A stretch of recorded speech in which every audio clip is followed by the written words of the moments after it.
Aunty கோலத்துல முருகனை பார்க்க குடுப்பன வேணும், சாதாரணமானது இல்ல. இந்த படி ஏறி போகும்போதே மேல சுவாமி தரிசனம் பார்த்துட்டு கீழே வருவாங்க பாருங்க, அவங்கள பார்த்து எப்படி இருக்காருன்னு கேட்பான் நம்ம ஆளு.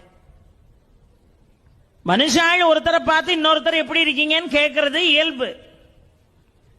இவனே இவன் பாவத்தை தொலைக்க பழனி மலை மேல ஏறிக்கிட்டு இருக்கான், அங்க இருந்து பாவத்தை தொலைச்சிட்டு கீழே வர்றான் பாருங்க, அவனை பார்த்து அவர் எப்படி இருக்காரு அப்படி. இப்ப போக முடியாதுன்றான். என்னமா அவர் ஆண்டி கோலத்தில் இருக்காராம், உன் கதை அவ்வளவுதான்மா. இவன் உடனே படி ஏறின பய கடகடன்னு கீழே இறங்கி வெளியே வந்துருவான்.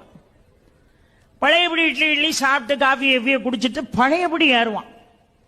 ஒரு 2 மணி நேரம் கழிச்சு இப்ப எப்படி இருக்காரு, இப்ப போகலாம். அங்கிருந்து வர்றவன் என்னவா ராஜ அலங்காரத்துல இருக்கார். உடனே குடுகுடுன்னு அந்த ராஜ அலங்காரம் முடியறதுக்குள்ள ஓடி போய் தரிசனம் பண்ணிடணும்ட்டு போவான்.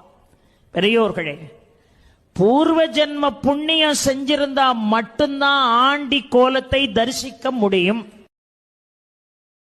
Download ShareChat.